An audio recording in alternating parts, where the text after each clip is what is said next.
September 16కి night మనకు ఒక mail రావడం జరిగింది.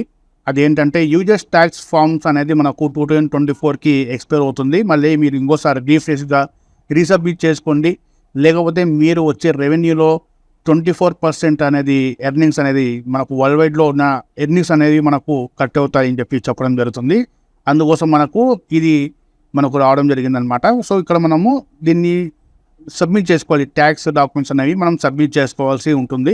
అయితే దాన్ని ఎలా చేయాలి అనేది నేను ఆల్రెడీ వీడియో చేసినాను. అది చూడకపోతే మీరు ఐ బటన్లో లింక్ ఇస్తాను, లేకుంటే వీడియో ఎండింగ్లో అయినా కానీ నేను వీడియో ఇస్తాను. అక్కడ నుంచి మీరు చూసుకొని ఎలా చేయాలో అనేది మీరు తెలుసుకోవచ్చు.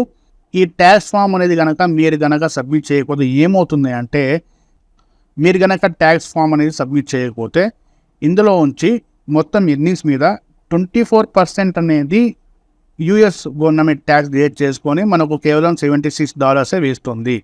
అలా చేయకూడదు అనుకుంటే మనకు వచ్చేసి ఈ ట్యాక్స్ అనేది ఫిల్ చేయడం చాలా చాలా ఇంపార్టెంట్. సో ఎవరైనా కానీ చేయకపోతే ఇప్పుడే చేసుకోండి. మనకు డిసెంబర్ ఎండింగ్ వరకు టైం ఉన్నప్పటికీ ఇప్పుడు చేసుకుంటారనే బెటర్ అనమాట. సో అయితే మనకు యూఎస్ నుంచి ఎంతెంత రెవెన్యూ వస్తుంది, మనకు వేరే కంట్రీస్ నుంచి ఎంతెంత రెవెన్యూ వస్తుంది అనేది కనుక్కోవడం చాలా ఈజీ. సో మనం డాష్బోర్డ్లో వెళ్ళిపోయి అనలిటిక్స్ మీద క్లిక్ చేసుకుంటే దాని తర్వాత ఇక్కడ అడ్వాన్స్ మోర్ అని కనిపిస్తుంది, చూసారా. సో ఈ ఛానల్ మీద నాకు చూస్తే $30 రావడం జరిగింది. ఈ $30 అనేది కేవలం మనకు యూఎస్ నుంచే కాదు, అన్ని దేశస్తులు చూస్తేనే నాకు ఈ రెవెన్యూ అనేది రావడం జరిగింది. సో ఒకసారి మనం అడ్వాన్స్ మోడ్ మీద క్లిక్ చేసుకుంటే ఇక్కడ మనకు జియోగ్రాఫిక్ అనే ఆప్షన్ ఉంది, దీని మీద క్లిక్ చేసుకోండి. దాని తర్వాత సెకండరీ ఏదైతే మెట్రిక్ ఉందో దాని మీద క్లిక్ చేసుకొని మోర్ మెట్రిక్స్ మీద ఇలా మీరు కర్సర్ పెట్టేసినా కానీ ఈ విధంగా ఆప్షన్ ఓపెన్ అవుతుంది. ఇక్కడ ఎస్టిమేటెడ్ రెవెన్యూ మీద క్లిక్ చేసుకోండి. ఇలా చేసుకున్న తర్వాత మనకు ఏ కంట్రీ నుంచి మనకు ఇక్కడ క్లియర్గా అర్థమవుతుంది. సో ఇండియా నుంచి మనకు చూసినట్టయితే ఈ $30లో $1.69 అంటే $1.69 అనేది ఇండియా నుంచి వచ్చాయి. యూఎస్ నుంచి $17 వచ్చాయని అనుకోండి. అయితే యూఎస్ నుంచి వచ్చే రెవెన్యూ ఏదైతే ట్యాక్స్ మనకు ఫామ్ అనేది సబ్మిట్ చేస్తే కేవలం ఈ $17 మీద మనకు 15% అనేది మైనస్ అవుతుంది.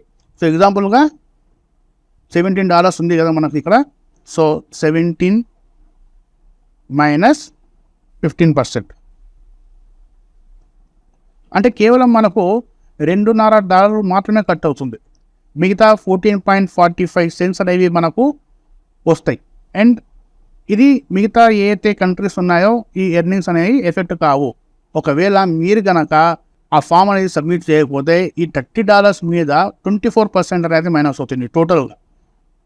సో ఎగ్జాంపుల్గా 30.21 మైనస్ 24% అంటే చూసుకోండి మనకు రెవెన్యూ అనేది ఇంత రెవెన్యూ వస్తుంది కేవలం. సో మనకు దాదాపుగా $7.25 అనేవి వెళ్ళిపోతాయి. అదే మనం ట్యాక్స్ సబ్మిట్ చేస్తున్నట్టయితే కేవలం ఒక $2.5 మాత్రమే ఉంటాయి. అండ్ కొందరికి వచ్చేసి ఈ డాలర్స్ కూడా అంటే యూఎస్లో కేవలం 0 కూడా ఉండొచ్చు, $1, $2 కూడా ఉండొచ్చు. ఆ $1, $2 మీదనే 15% మనకు డిడక్ట్ అవుతుందన్నమాట, అంతేగాని ఎక్కువగా ఏం కాదు. కాబట్టి మీరు ఆ ఫామ్ని సెలెక్ట్ చేసుకొని సబ్మిట్ చేసుకోవాల్సి ఉంటుందన్నమాట.